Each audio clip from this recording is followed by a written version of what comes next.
नमस्कार दोस्तों, सौर एकेडमी में आपका स्वागत है। और आज की क्लास में हम कंप्यूटर के विषय में चर्चा कर रहे हैं। कंप्यूटर के महत्वपूर्ण चैप्टर मेमोरी से संबंधित महत्वपूर्ण प्रश्नों को लेके आए हैं। तो सबसे पहले समझ लेते हैं कि मेमोरी क्या होती है। मेमोरी कंप्यूटर का वह भाग होता है जिसमें सभी डाटा और प्रोग्राम को स्टोर किए जाते हैं। और मुख्यतः मेमोरी को दो भागों में बांटा गया है, प्राइमरी मेमोरी और सेकेंडरी मेमोरी। प्राइमरी मेमोरी की यदि बात करें तो यह आंतरिक मेमोरी होती है, और यदि हम सेकेंडरी मेमोरी की बात करें तो यह सीपीयू के बाहर होती है, इसलिए बाह्य मेमोरी और ऑक्सिलरी मेमोरी भी बोला जाता है। जो एक्सटर्नल डिवाइस होते हैं, ये बैकअप डिवाइस होते हैं, ये सेकेंडरी मेमोरी में आते हैं। तो चलिए आज की क्लास शुरू करते हैं। आज का जो पहला प्रश्न है, मेमोरी रैम या रोम की मात्रा मापी जाती है। तो जो मेमोरी रैम या रोम की जो मात्रा मापी जाती है वो मेगाबाइट में मापी जाती है। किसमें मापी जाती है? मेगाबाइट में। नेक्स्ट देख लेते हैं, सीपीयू वर्तमान में जिन प्रोग्रामों और डाटा को प्रोसेस कर रहा है उन्हें स्टोर करने के लिए किस कंप्यूटर मेमोरी का प्रयोग किया जाता है? तो सीपीयू जिन प्रोग्राम और डाटा को प्रोसेस कर रहा होता है तो उन्हें स्टोर करने के लिए हमें इंटरनल मेमोरी की आवश्यकता होती है। किस में स्टोर करते हैं? इंटरनल मेमोरी में। नेक्स्ट देख लेते हैं, जब प्रोसेसर सीपीयू का प्रयोग करता है तब डाटा और प्रोग्राम कहाँ रखे जाते हैं? जब प्रोसेसर सीपीयू का प्रयोग करता है तो डाटा और प्रोग्राम कहाँ रखे जाते हैं? मेन मेमोरी में रखे जाते हैं। कहाँ पे रखे जाते हैं? मेन मेमोरी में।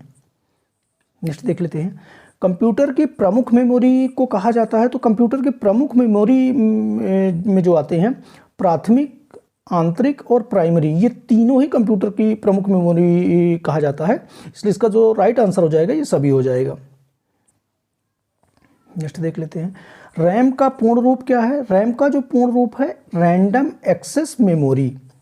Are for random, A for access और M for memory, random access memory. Next देख लेते हैं, रैम निम्नलिखित में से किसका उदाहरण है? तो रैम निम्नलिखित में से वोलाटाइल मेमोरी का उदाहरण है। रैम किसका उदाहरण है? वोलाटाइल मेमोरी का। और रैम में उपस्थित सभी सूचनाएं अस्थायी होती हैं, और जैसे ही कंप्यूटर की विद्युत सप्लाई बंद हो जाती है तो इसमें जो सूचनाएं होती हैं वो नष्ट हो जाती हैं, इसीलिए इसे वोलाटाइल मेमोरी कहा जाता है। नेक्स्ट देख लेते हैं, रैम में स्टोर की गई सूचना वोलेटाइल मानी जाती है। इसका अर्थ क्या है? जो वोलाटाइल मानी जाती है इसका अर्थ है कि यह स्थायी रूप से नहीं, केवल अस्थायी रूप से स्टोर रहता है। क्या है इसका राइट आंसर? स्थायी रूप से नहीं, केवल अस्थायी रूप से स्टोर रहता है। और जैसे ही विद्युत सप्लाई, पावर सप्लाई बंद होती है तो इसकी जो सूचनाएं होती हैं वो नष्ट हो जाती हैं, इसलिए इसे वोलाटाइल मेमोरी भी बोला जाता है। अस्थायी रूप से स्टोर होता है। नेक्स्ट देख लेते हैं, अस्थायी रूप से संग्रहित डाटा के लिए उपयोग किया जाने वाला शब्द क्या है? जो अस्थायी रूप से डाटा संग्रहित डाटा होता है उसके लिए कौन सा शब्द उपयोग किया जाता है? तो कैश डाटा उपयोग किया जाता है। कौन सा शब्द? Cash data. नेक्स्ट देख लेते हैं, निम्नलिखित में से कौन सी अति उच्च गति वाली सेमीकंडक्टर मेमोरी है जो सीपीयू को गति देती है? तो इसमें से कैश मेमोरी है। कैश मेमोरी होती है जो एक विशेष प्रकार की मेमोरी होती है, और यह अत्यधिक तेज स्टैटिक रैम चिप का उपयोग करती है, और प्रोसेसर को किसी विशेष मेमोरी का उपयोग अत्यंत तेजी से करने के लिए सुविधा प्रदान करती है। तो यहाँ पे जो राइट आंसर हो जाएगा कैश मेमोरी हो जाएगा।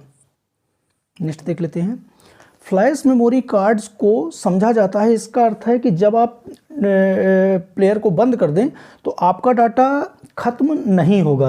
आपका डाटा खत्म नहीं होगा, तो इसका जो राइट आंसर हो जाएगा नॉन वोलेटाइल। नॉन वोलेटाइल मतलब स्थायी मेमोरी। फ्लैश मेमोरी कार्ड को नॉन वोलेटाइल समझा जाता है, जिसका अर्थ है कि आपका जब आप प्लेयर बंद करते हैं तो आपका डाटा खत्म नहीं होगा, ये स्थायी रूप से काम करता है, इसको नॉन वोलेटाइल बोला जाता है। नेक्स्ट देख लेते हैं, वह तकनीक जो मेन मेमोरी के वास्तविक साइज को बढ़ा देती है क्या कहलाता है? वह तकनीक जो मेमोरी के वास्तविक साइज को बढ़ा देती है वो क्या कहलाता है? वर्चुअल स्टोरेज कहलाता है। क्या कहलाता है? Virtual storage. नेक्स्ट देख लेते हैं, निम्न में से किसमें भौतिक रूप से विद्यमान एड्रेस को अधिक मेमोरी एड्रेस होते हैं?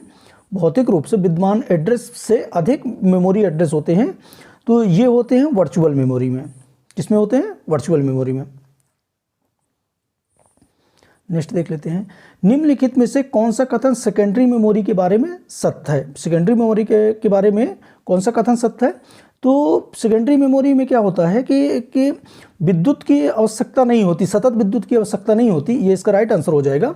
और ये इसमें जो सूचनाएं होती हैं वो पावर सप्लाई बंद करने के बाद भी इसमें सूचनाएं नष्ट नहीं होती हैं, ये बनी रहती हैं। तो इसमें जो राइट आंसर हो जाएगा, सतत विद्युत की आवश्यकता नहीं होती। कंप्यूटर का वह भाग सूचना को स्टोर करने में सहायक होता है।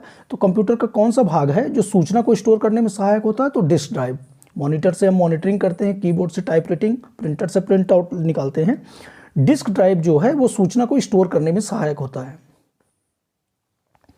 डिस्क को ट्रकों और सेक्टरों में विभाजित करने की प्रक्रिया क्या कहलाती है? फॉर्मेटिंग। डिस्क को ट्रकों और सेक्टरों में, ट्रैकों और सेक्टरों में विभाजित करने की प्रक्रिया जो कहलाती है वो फॉर्मेटिंग कहलाती है। नेक्स्ट देख लेते हैं। हार्ड ड्राइव को स्टोर करने के लिए उपयोग किया जाता है। हार्ड ड्राइव को स्टोर करने के लिए उपयोग किया जाता है स्थायी डाटा। हार्ड ड्राइव में जब स्थायी डाटा को स्टोर करने के लिए उपयोग किया जाता है। रैम के बारे में निम्न कथन में से कौन सा असत्य है? रैम के बारे में कौन सा कथन असत्य है?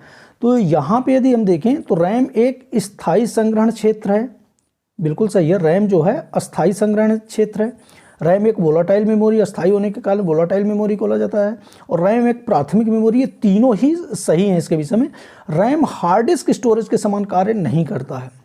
रैम जो है हार्ड डिस्क स्टोरेज के समान नहीं होती है। तो ये इसके विषय में, रैम के विषय में असत्य हो जाएगा। इसका राइट आंसर हो जाएगा ए। यदि प्रयोक्ता को सीपीयू में तत्काल उपलब्ध सूचना की जरूरत हो तो यह स्टोर की जाती है।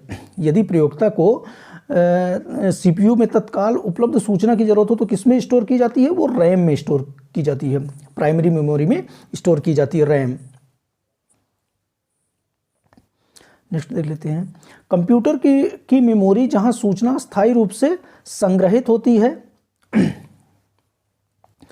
जब इसे प्रोसेसर द्वारा एक्सेस किया जाता है। कंप्यूटर की मेमोरी जहां सूचना अस्थायी रूप से संग्रहित होती है, अस्थायी रूप से संग्रहित होती है और इसे प्रोसेसर द्वारा एक्सेस किया जाता है। तो अस्थायी रूप से जो सूचना संग्रहित होती है वहाँ वो कहाँ संग्रहित होती है? रैम में। कहाँ संग्रहित होती है? रैम में। और इसीलिए इसे वोलाटाइल मेमोरी भी बोला जाता है। कौन सी मेमोरी टेम्परेरी मेमोरी की तरह कार्य करती है? तो यहाँ पे देखें तो वोलाटाइल मेमोरी जो होती है वो टेम्परेरी मेमोरी की तरह कार्य करती है। कौन सी memory? Volatile memory.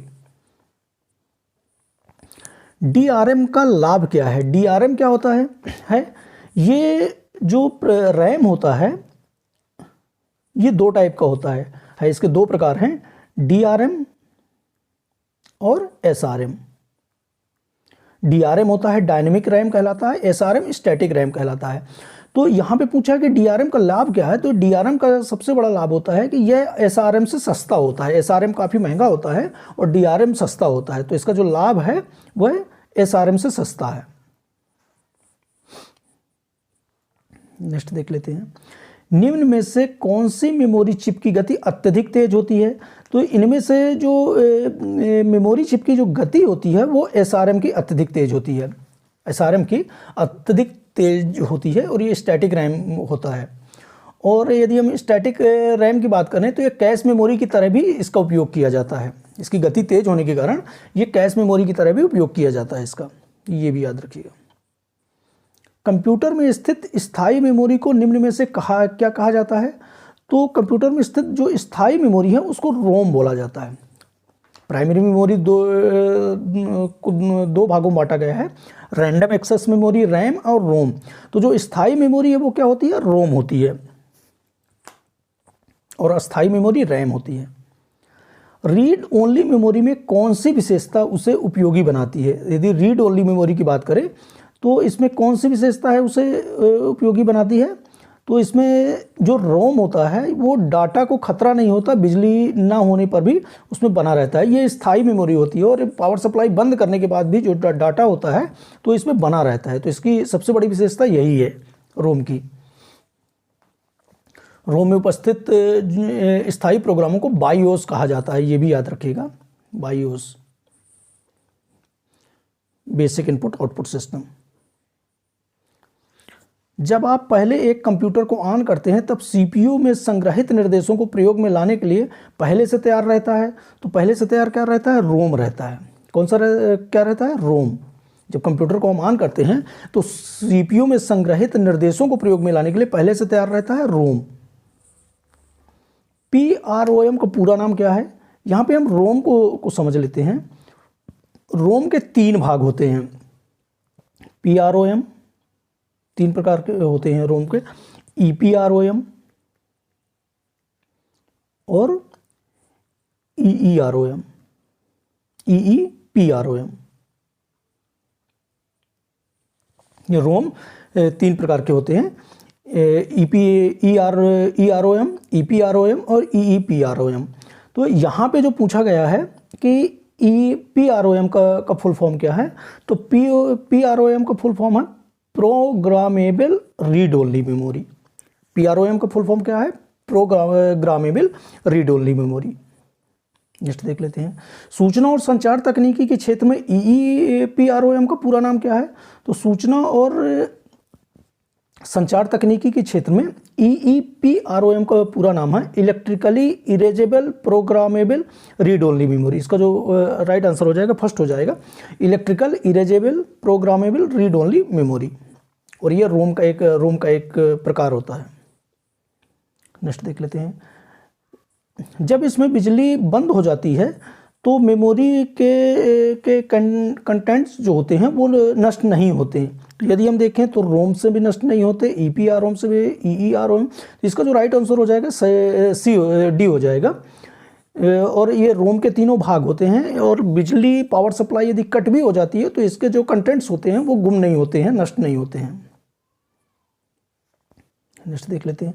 Cache memory किसके मध्य होती है? तो जो कैश मेमोरी होती है सीपीयू और रैम के मध्य होती है। किसके मध्य होती है कैश मेमोरी? सीपीयू और रैम के मध्य होती है। नेक्स्ट देख लेते हैं।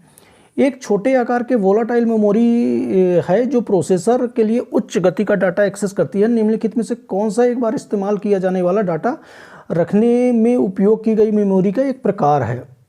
तो यहाँ पे जो प्रश्न पूछा गया है कि एक छोटे आकार की वॉलेटाइल मेमोरी जो प्रोसेसर के लिए उच्च गति का डाटा एक्सेस करती है, निम्नलिखित में से एक बार इस्तेमाल किया जाने वाला डाटा रखने में उपयोग की गई मेमोरी ये कौन सी है? कैश मेमोरी है। कैश मेमोरी कुछ एक विशेष प्रकार की मेमोरी होती है जो अत्यधिक तेज स्टैटिक रैम चिप का उपयोग करती है और प्रोसेसर को किसी विशेष मेमोरी का उपयोग अत्यंत तेजी से करने की सुविधा प्रदान करती है। इस तरह से इसका राइट आंसर हो जाएगा कैश हो जाएगा। इस तरह से हमने कंप्यूटर के महत्वपूर्ण प्रश्नों को देखा है और इसके जो बाकी बचे हुए प्रश्न हैं उसको हम नेक्स्ट वीडियो में देखते हैं। तो